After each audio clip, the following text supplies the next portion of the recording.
Coach Sampson, that last 27 seconds, just if you could take us through that possession. We shot and missed at the end, and they got the rebound. Good enough for Anything me? else? Good enough for me. No, All right. That's good. Questions real quick.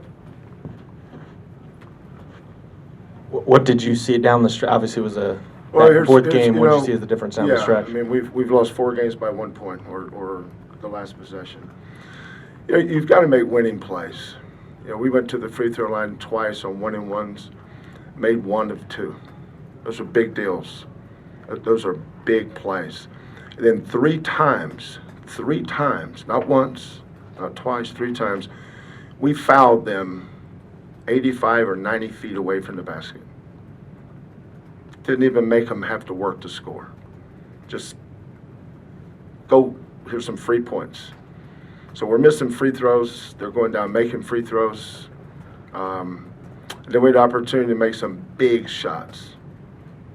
Big shots. And that's the difference in winning and losing. You know, we had our opportunities. They're making free throws. And when they get, you know, we fight and claw and scrap for offensive rebounds. But when we don't get it, we got to get back. You can't sit there and try to steal it from them or reach, and that's just not very smart. So we got to play a little smarter there. Hey, Coach, did you get the coach? When you came into the game plan, what did you were trying to prevent Memphis from doing? I know you played a lot of zone defense to try to push them out. We played no zone. I take that back. I think we played 2 possessions of 1-3-1. So we had no zone. So what's your question? What was your plan to try to stop Memphis slowing down offense? Just play our defense. You know, we held. They shot 35% from. They shot 34% from the floor. We out rebounded them 43-34. I don't have any problems with the way we play defense. I mean, Precious is a tough matchup. You know, he's. I thought we guarded them really well. Their guards did a good job of dropping off some balls to Dandridge. Hurt us on penetration there, but you know, we're not going to shut them out. We're not going to score. But you know, you go on the road and hold a team to 34% in their gym. You out rebounded by 9. We got to play smarter. You know, I love my kids. I do. I love them. But when the other, and I appreciate their effort on the offensive boards. But when the other team gets it, get back. You know, make them earn the points. Don't give it to them.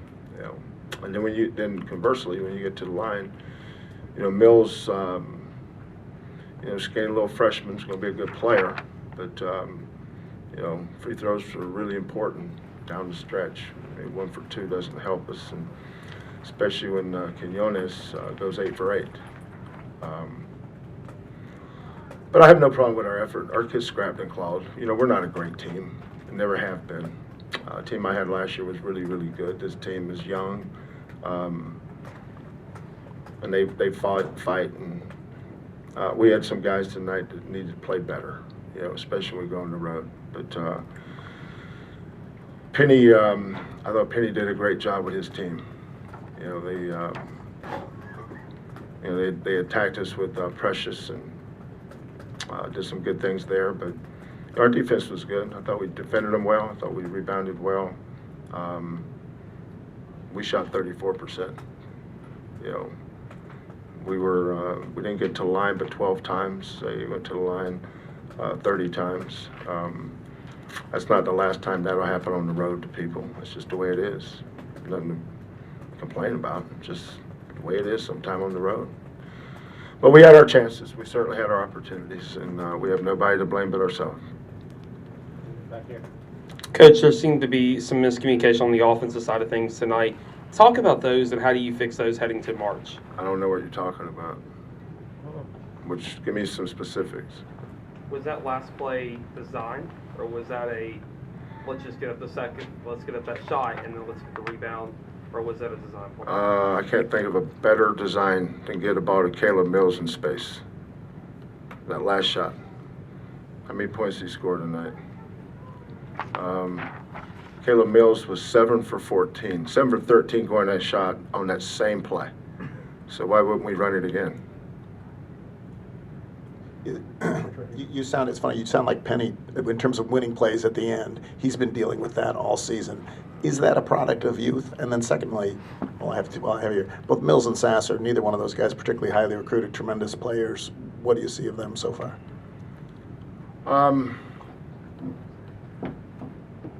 Well, I don't know who recruited them. Well, they weren't highly ranked. Yeah, their numbers were. Yeah, well, I don't even know what their numbers were. They both committed to us so early. I have no idea who recruited them, but they're tough kids. You know, Caleb early on got recruited by mostly Ivy League schools. You know, I know Harvard offered him, which means they had his transcript. You have to get accepted to Harvard before they can offer you. But he's a really, really good student, excellent student. So is Marcus. Both come from great families, great mothers, great fathers. Sasser has 2 uncles that played in the NBA, Gerald and Jason. They've just gotten better. You know, I think you know, we don't recruit a lot of the high-end guys, but I think we do a good job of developing our kids, making them better. As far as winning plays, you know, whether it's Penny kids or our kids, they're not deliberately not trying to make winning plays. You know, we tend to overanalyze every single play. Like the gentleman was talking about that looked unorganized. Well, that's the same play we've been running all game. You know, the only difference was they had Precious guarding him instead of a guard. But winning plays is not fouling. Winning plays is making your free throws.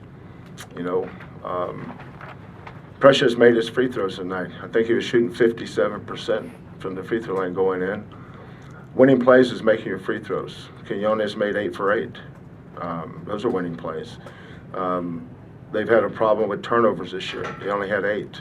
Those are winning plays. We had 14. I think we're averaging about 11 on the season, something like that. But you know, that was a great environment in there. Memphis has such a great basketball tradition. You know, we don't have any Saturday home games. This is our 5th Saturday road game. We have 0. Think about it. We have not played a Saturday home game with our kids. So every Saturday we've played has been on the road. We played at Cincinnati on a Saturday, at SMU on a Saturday, at Memphis on a Saturday. What was the other loss? At Tulsa on a Saturday. And we put ourselves in a position to win every single one of those games. You know, Memphis kids played a little better today. Hats off to them. Congratulations to Penny and his kids. One last question. Coach, the Memphis Tigers have faced a lot of adversity, a lot of injuries this year. What do you have to say about the job Penny has done to keep this season afloat as a young coach?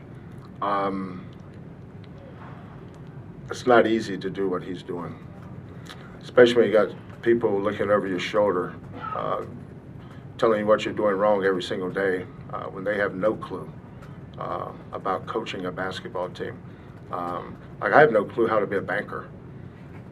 Difference is I don't comment on it because I'm uneducated in those areas. You know, I coach against everybody. Penny's a good coach.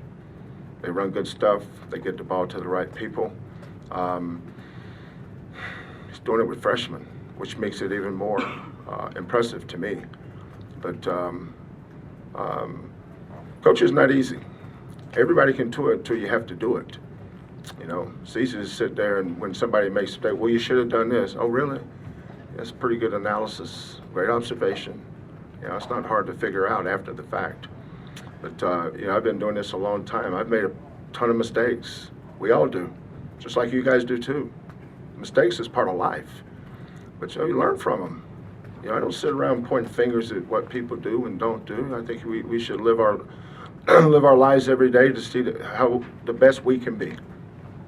You know, when you bring young men in from every part of the country and try to knock the entitlement or star out of them and get them to be a team, that's hard to do. It's hard to do. You know, when's the last time Duke or Kentucky won a national championship with one and dones?